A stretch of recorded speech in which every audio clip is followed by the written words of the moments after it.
నేనేమన్నా అంటే ఒకటి మాత్రం పక్క, నేను ఎవరిని నిందించను.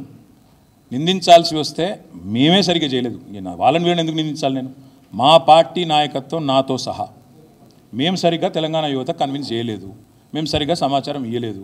మేము అర్థమైంది కదా, తెలిసింది కదా, ఉద్యోగాలు వస్తూనే ఉన్నాయి, వాళ్ళు జీతాలు తీసుకుంటూనే ఉన్నారు, ఉద్యోగం ఎక్కినరు కూర్చున్నారు, తెలియని వాళ్ళు ఎవరని మేము అనుకున్నాం. కానీ నేను చెప్పిన కదా ఇంతకుముందే, నిజం కడప దాటే లోపల అబద్ధం ఊరంతా తిరిగి వస్తుంది. కేసీఆర్ ఇంట్లో 4 ఉద్యోగాలు ఇచ్చుకున్నాడు, 4 ఉద్యోగాలు ఇచ్చుకున్నాడు, అదే పోయింది మొత్తం.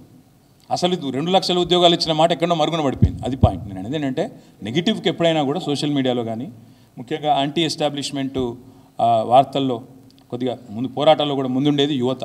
మరి నేను ఇంకొక మాట కూడా అడుగుతాను, మీరు అన్నారు కదా, ఇదే యువతని ఇదే నిరుద్యోగుల్ని ఇదే విద్యార్థుల్ని కాంగ్రెస్ నాయకులు ఎంత దారుణంగా అవమానించిండ్రండి. రేవంత్ రెడ్డి బీరు బిర్యానీకి ఆశపడే బ్యాచ్ వీళ్ళు ఉస్మానియా విద్యార్థులని మాట్లాడింది మర్చిపోదామా?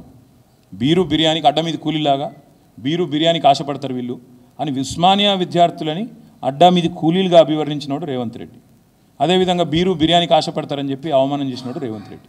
కాబట్టి తెలంగాణ యువతకు అన్నీ తెలుస్తాయి, నిజం నిలకడ మీద తేలుతుంది బ్రదర్.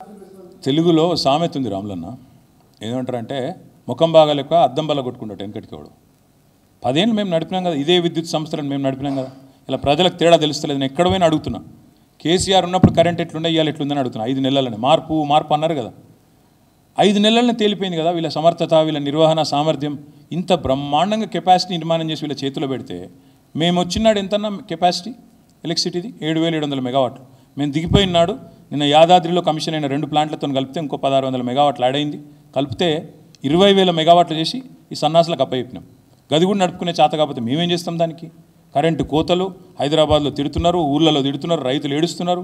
ఏం కరెంటు కోతలు రా ఆయనని, ఎండాకాలంలో పండుకుందామంటే మధ్యాహ్నం అర్ధగంట కరెంటు ఉండదు. ఆఖరికి ఎంజీఎంలో 5 గంటల కరెంటు పోతుంది. భువనగిరి హాస్పిటల్లో కరెంటు పోతే టార్చ్ లైట్ల వెలుగులో డాక్టర్లు వైద్యం చేసే దుస్థితి ఇదనడం చూసిరా కేసీఆర్ గవర్నమెంట్లో.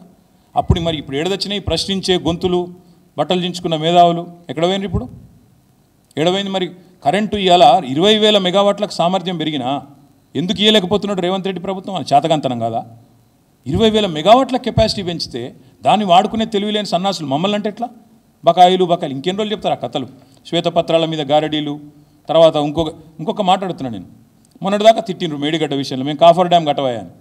ఇప్పుడు ఆ లైన్కి వచ్చిరా లేదా? అక్కడ కేసీఆర్ చెప్పిన కాడికి వచ్చిందా లేదా? మళ్ళీ ఇటు పోయి అడుదిరిగి 6 నెలలకు కొండందవి ఎలుకని పట్టిండట చూడు. మేము ముందే చెప్పినాం, అరే కట్రాబై కాఫర్ డ్యాము ఎండబెట్టకు, తెలంగాణ పొలాలను ఎండబెట్టకు, రైతులను సావగొట్టకు, మా మీద కోపం అంటే మా మీద మమ్మల్ని చూసుకో అని చెప్పినాం. ఇన్లే 5 నెలలు తవ్వి మళ్ళీ ఆఖరికి ఏం చేసిండ్రు? మళ్ళీ గాడికే వచ్చిండు కదా. రిపేర్ చేయమన్నది ఎన్డీఎస్ఏ, చేస్తాము, ఎల్ఎన్టీ కట్టాలి పెట్టాలి, అదే కదా నేను అనేది. అదే నడపరాక ఆడరాక మధ్యలో ఓడంటారు, ముఖం బాగాలేక అద్దం బల్ల కొట్టుకున్నట్టు దీన్ని.